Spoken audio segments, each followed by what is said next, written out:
चीन लगातार उकसावे वाली कार्रवाई कर रहा है और अब उसने नेपाल को अपनी कठपुतली बनाकर भारत के खिलाफ चाल चली है। ये रिपोर्ट क्या है, देखिए।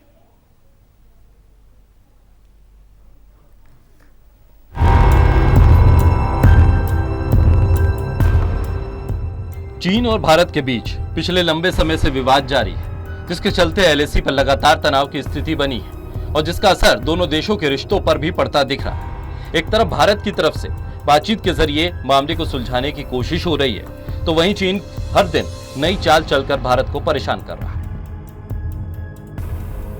चारों तरफ से घिरा हुआ चीन अब भारत को दबाव में लाने के लिए लहासा से नेपाल के काठमांडू तक 2250 करोड़ रुपए की लागत से रेलवे लाइन बनाने की तैयारी शुरू कर चुका है।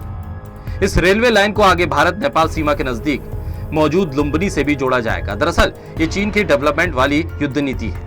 ये समझौता सालों से ठंडे बस्ते में पड़ा था, लेकिन जब चीन और भारत के बीच एलएसी पर तनाव बढ़ा तो अब सालों से बंद इस प्रोजेक्ट को चीन ने तुरंत शुरू कर दिया। चीन की टीम अब तिब्बत से काठमांडू तक इस रेल प्रोजेक्ट के काम में जुटी है। इसकी तस्वीरें भी चीनी मीडिया में ट्रेंड कर रही है। दरअसल नेपाल के प्रधानमंत्री केपी शर्मा ओली का चीन प्रेम जग जाहिर है और यही वजह है कि चीन ओली की कुर्सी बचाता आया है और बदले में ओली चीन के इशारों पर फैसले लेते हैं और ओली नेपाल में भारत विरोधी माहौल बनाने के लिए पूरा जोर लगा रहे हैं। बॉर्डर पर तनाव के माहौल में चीन ने नेपाल तक रेलवे लाइन बिछाने का काम शुरू कर दिया।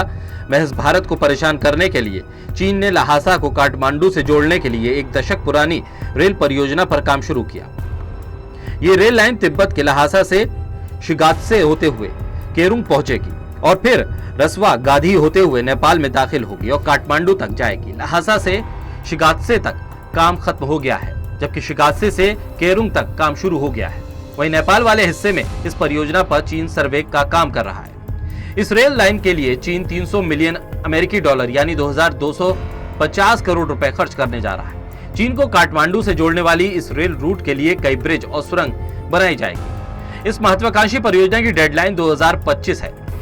हालांकि अभी नेपाल में रेल रूट बनाने के लिए सर्वे ही चल रहा है, लेकिन भारत भी रणनीतिक तौर पर चीन को जवाब देने के लिए एक परियोजना पे काम कर रहा है और नेपाल में चीन के प्रभाव को रोकने के लिए भारत ने भी एक रेल कॉरिडोर का प्रस्ताव रखा है। इस प्रस्ताव के तहत भारत और नेपाल के बीच 6 रेलवे लाइन बनाई जाने की योजना है। Special desk total news.